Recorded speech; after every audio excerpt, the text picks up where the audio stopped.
Hello guys, അപ്പം നമ്മൾ ഇന്ന് എവിടെയാ പോകുന്നതെന്നറിയോ? എല്ലാവരും കൂടി ഒരു കല്യാണത്തിന് വേണ്ടിയിട്ടാണ് പോകുന്നത്. പയ്യന്നൂരാണ് കല്യാണം എല്ലാം കഴിഞ്ഞു. സംഭവം റിസപ്ഷന് വേണ്ടിയിട്ട് പോകുന്നതാണ്, അതായത് ഫുഡ് അടിക്കാൻ വേണ്ടിയിട്ട്. വീട്ടിൽ നിന്ന് ഞാനും അമ്മയും സതുവും പിന്നെ അച്ഛനും ഉണ്ടായിന്. പിന്നെ അപ്പുറത്തുനിന്ന് ആന്റിയും പൊന്നുമാണ് ഉണ്ടായത്. കുറെ നാൾ കൂടി ഒരു മംഗലത്തിന് പോയിട്ട് ബിരിയാണി കഴിക്കാനുള്ള ആകാംക്ഷയിലും ആക്രമണത്തിലുമായിരുന്നു നമ്മള്. ശരിക്കും പറഞ്ഞാൽ സന്ധ്യാസമയത്ത് ആകാശം അടിപൊളിയാണ്. അങ്ങനെ ആകാശത്തിന്റെ ഭംഗിയും ഫ്രണ്ടിലെ അച്ഛന്റെ മൊട്ടത്തലേന്റെ ഭംഗിയെല്ലാം ആസ്വദിച്ച് നിൽക്കുമ്പോൾ ഒരു സംഭവം ഉണ്ടായി.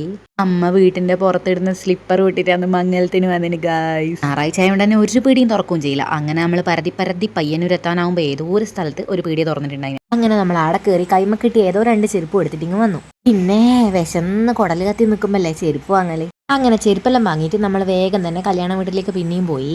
കല്യാണ വീട്ടിലെത്തിയിട്ട് ആർക്കും ബിരിയാണി തിന്നാൻ ഒരു ആവേശമില്ല. എല്ലാവരും ആടി കിടിയും കണ്ടവരോടെല്ലാം വർത്താനം പറഞ്ഞിട്ട് ആടെ ഇങ്ങനെ ഒരേ ഇരുത്തോ. സതു ആണെങ്കിൽ എടുക്കുന്നവരപ്പം എല്ലാം അങ്ങ് കീഞ്ഞു പോകുന്നുണ്ട്. കുഞ്ഞിവാവ ആയതുകൊണ്ട് തന്നെ എല്ലാവരും ഒക്കെ തിന്നാനും എന്തെല്ലോ കൊണ്ടു കൊടുക്കുന്നുണ്ട്.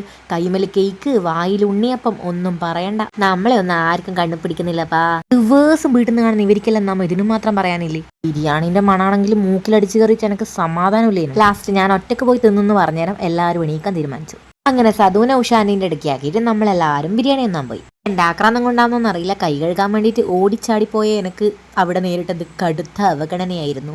ആ പണ്ടാരം പിടിച്ച പൈപ്പിൽ വെള്ളമില്ലേനു. അല്ലെങ്കിൽ ഈ കൈ കഴുകുന്നതൊന്നും വലിയ കാര്യമൊന്നും അല്ല. നമ്മളെ പൂർവികരെല്ലാം കൈ കഴുകിയിട്ട് ഭക്ഷണം കഴിച്ചിന്.